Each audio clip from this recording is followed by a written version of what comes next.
মেচিনৰ চাটলটো খুলি কেনেকৈ লগাব সেয়া দেখুৱাই দিম আজি আৰু লগতে কেনেকৈ চাফ কৰিব লাগে চাটলটো মাজে মাজে লগতে মেচিনটো যদি জাম হৈ গৈছে এই পদ্ধতিৰে চাফা কৰিব আপোনালোকেও এয়া প্ৰথমতে এনেকৈ লগাই ল'ব তাৰ আগত ধুনীয়াকৈ মেচিনত দিয়া তেলেৰে মচি ল'ব আৰু যদি কোনোবাহিত মামৰ লগাৰ নিচিনা হৈছে চিৰিজ পেপাৰেৰে ধুনীয়াকৈ অকণমান পৰিষ্কাৰ কৰি ল'ব এই মেচিনটো বহুত জাম লগা মেচিন আছিল ছেকেণ্ড হেণ্ড মেচিন মই লৈছোঁ কিন্তু গোটেই মেচিনটো ইমান জাম লাগি ক'লা মামৰ হৈ গৈছিল ৰাতিয়ে ধুনীয়াকৈ খুলি মই তেল দি থৈছিলোঁ আৰু ৰাতিপুৱা এনেকৈ গোটেইখিনি পৰিষ্কাৰ কৰা হৈছে দেখিছেনে চিৰিজ পেপাৰেৰে এনেকৈ যিখিনি মামৰ আছে লগতে ক'ৰবাত যদি অকণমান বজি যায় প্ৰব্লেম দিয়ে যিহেতুকে গতিকে মেচিনটো যিমানে আপোনালোকে চলাব লগতে মাজে মাজে তেল দিব তেতিয়া ভালে থাকে কিন্তু এনে যদি নচলোৱাকৈ ৰাখি দিয়ে তেতিয়া মেচিনবোৰ বেয়া হৈ যায় আৰু নচলালেও মাজে মাজে তেল দি পেলাই ৰানিং কৰি থাকিব লাগে এয়া দেখিছে এইদৰে বস্তুবোৰ আচলতে মূল্য বুজি পেলাই ভালদৰে ৰাখিলে ভাল তাৰপিছত এই পাৰ্টটো এনেকৈ লগাব এয়া লগাই পেলাই পুনৰ তেল দিব কাৰণ সম্পূৰ্ণৰূপে জাম হৈছিল চকাটো নুঘূৰা হৈ গৈছিল এই মেচিনটোৰ ভাল যে হ'ব আশা এৰি দিয়াৰ নিচিনাই হৈছিল যাৰ পৰা আনিছিলোঁ কিন্তু তেওঁ গোটেইখিনি এনেকৈ মোৰ এজন খুৰা এজনে ঠিক কৰি দিলে দেখিছেনে অৱশ্যে মডেলটো প্ৰত্যেকটো মেচিনৰে বেলেগ বেলেগ থাকে এইটো হৈছে উষা মেচিন আগৰ মডেলৰ গতিকে এই পদ্ধতিৰে নটটো লগোৱা হৈছে আৰু কিছুমানত এনেকৈ এইটো নাথাকে প্লাষ্টিক টাইপৰ যিটো কলাৰ নিচিনা এনে ডাইৰেক্টলি থাকে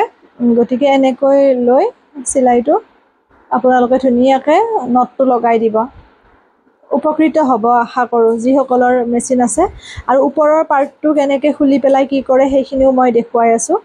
বহুতেই উপকৃত হ'ব বাবে ভিডিঅ'টো মই বনালোঁ কাৰণ সুধি থাকে মাজে মাজে কেনেকৈ চাটলটো খোলে বা কেনেকৈ লগায় সেইটো দেখুৱাবৰ কাৰণে এই পদ্ধতিৰে খুলি লগাব আৰু ধুনীয়াকৈ এনেকৈ চাফা কৰি অইল দিব এয়া মেচিনৰ বিভিন্ন সমস্যাৰ কথাও সুধি থাকে বাৰু কিন্তু তেনেকৈ ভিডিঅ' বনোৱা হোৱা নাই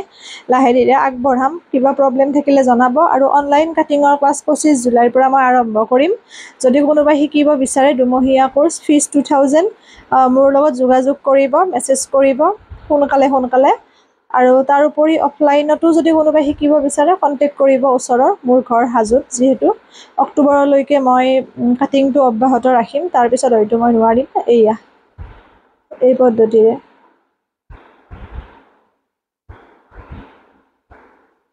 এনেকৈ এয়া এতিয়া ধুনীয়াকৈ চলিছে কিন্তু এই চকাটো নচলা হৈছিল দেখিছেনে ওপৰৰ পাৰ্টটো প্ৰত্যেকটো পাৰ্টৰে নাম আছে দেই হয়তো ময়ো সিমানখিনি মানে পাহৰি যাওঁ কিছুমান পাৰ্টছৰ নাম এতিয়া খুব ধুনীয়াকৈ ফ্ৰী হৈ গ'ল যেতিয়া তেল দিলোঁ খুলিলোঁ চাফ কৰিলোঁ দেখিছে আৰু য'ত অইল বুলি লিখা আছে তাত আপোনালোকে তেল দিব আৰু তাৰ উপৰি ভিতৰৰ কিছুমান পাৰ্টছত লগতে চকাটোৰ যিখিনি পাৰ্টছ থাকে তাতো আপোনালোকে দিব নটবোৰত এনেকৈ চাই লোৱা হৈছে ঠিক হৈছেনে নাই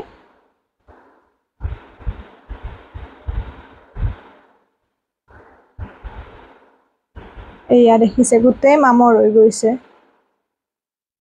এতিয়া ওপৰৰ এই পাৰ্টছবোৰত পুনৰ তেল দিয়া হৈছে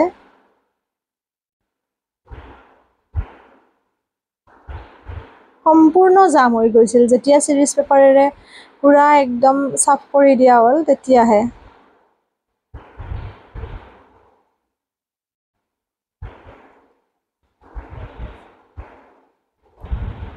অকণমান যদি বেন হৈ থাকে অকণমান নিমিলা হৈ থাকিলে সমস্যাবোৰে দেখা দিয়ে আৰু ভালদৰে চলালে একো প্ৰব্লেম নিদিয়ে আচলতে একগতীয়া হ'ব লাগে মেচিন বোলা বস্তুটো যিহেতু মোৰ কাটিঙৰ ক্লাছ থাকে ষ্টুডেণ্টকো বহিব দিব লাগে গতিকে প্ৰব্লেম কেতিয়াবা ওলাই থাকে আৰু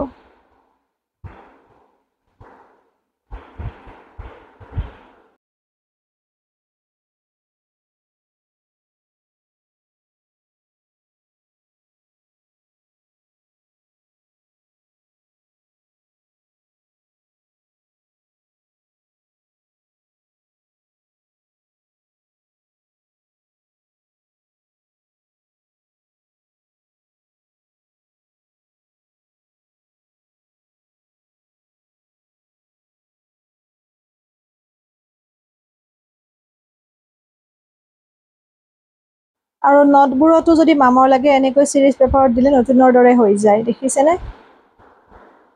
থেটমিজ হ'লে বেয়া।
যাতে সকলোৱে উপকৃত হ'ব পাৰে শ্বেয়াৰ কৰিব। এনেকৈ এয়া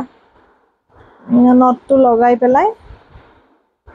এইখিনি ফিটিং কৰা হ'ল।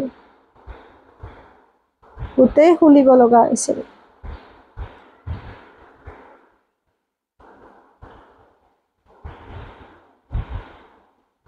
লৰচৰ হৈ থাকিলেও বেয়া।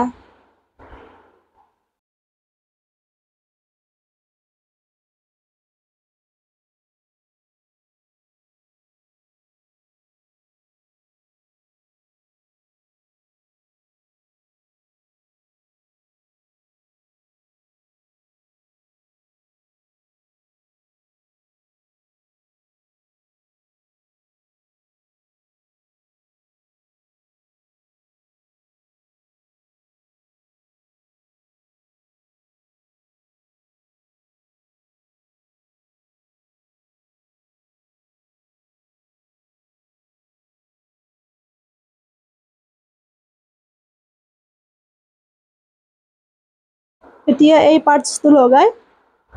ধুনীয়াকৈ নটটো টান কৰি দিব। হ'লে প্ৰায়খিনি। এই পদ্ধতিৰে চাটল লগতে তেলবোৰ দিব, মেচিন ঠিক হৈ থাকিব আপোনালোকৰো।